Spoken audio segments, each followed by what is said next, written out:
Question number second में बच्चों Euclid की पांचवी अभिधारणा से संबंधित है। इसको पढ़ देता हूँ मैं, आप लोग स्क्रीन पर देख पा रहे होंगे इसे।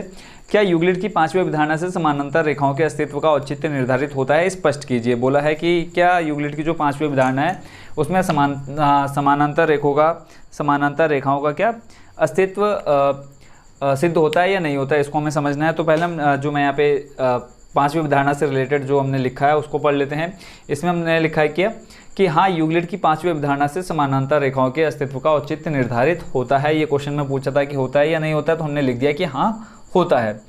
क्यों होता है? क्योंकि यदि दो रेखाओं को कोई तीसरी रेखा इस प्रकार काटती है, यहाँ पे अभी हमने ऊपर पढ़ा था कि दो रेखाएं हैं, उसको कोई तीसरी रेखा काटती है, तो इस प्रकार काटती है कि एक ही और बने आंतरिक कोणों का योग 180 से कम हो। हमने समझ लिया था यहाँ पर भी कि एक ही और बने आंतरिक कोणों का योग क्या हो, 180 से कम है। देखिए एंगल 1 और एंगल 2 का जब हम जोड़ते हैं तो क्या आता है, 180 से कम आता है। तो दोनों रेखाएं एक दूसरे को क्या करेंगी, प्रतिच्छेद करेंगी। यहाँ पे देखा हमने A1 A2 यहाँ पर जाकर के कहीं ना कहीं ये एक दूसरे को क्या कर रही है, काट रही है, यानी प्रतिच्छेद कर रही है।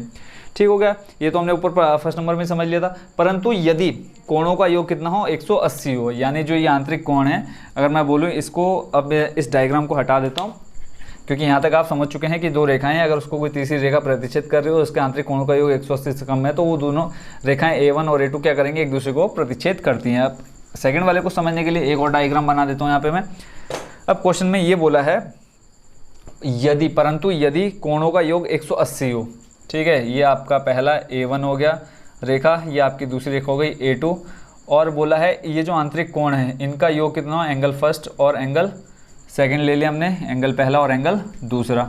ठीक है, एंगल को आप इस तरह से दिखाओगे, एंगल फर्स्ट और एंगल सेकंड, और कहने का मतलब यह है कि एंगल 1 और एंगल 2 दोनों का योग कितना हो, 180 डिग्री के बराबर हो, तो रेखाएं तो परस्पर प्रतिच्छेद नहीं करेंगी, यानी जो ये रेखाएं हैं कभी आपस में नहीं मिलेंगी। ठीक है, प्रतिच्छेद नहीं करती अर्थात समानांतर होती हैं। अब इसको समझने के लिए सिर्फ आपने ये लाइन लिख देनी है जो आपने यहाँ पे पढ़ी कि हाँ, यूक्लिड की पांचवी अभिधारणा से समानांतर रेखाओं का अस्तित्व का औचित्य का निर्धारण होता है, क्योंकि यदि दो रेखाओं को कोई तीसरी रेखा इस प्रकार काटती है कि एक ही और बने आंतरिक कोणों का योग, ये हमने पहले समझ लिया कि आंतरिक कोणों का योग अगर 180 से कम है तो दोनों रेखाएं एक दूसरे को प्रतिच्छेद करेंगी। परंतु यदि जो ये आंतरिक कोण है और इस पर हम जो तीसरी रेखा खींच रहे हैं, इसके जो आंतरिक कोणों का योग अगर 180 के बराबर आता है, तो ये क्या हो जाएंगी, दोनों रेखाएं एक दूसरे के समानांतर होंगी। बस यही थी आपके क्वेश्चन नंबर सेकंड का सॉल्यूशन।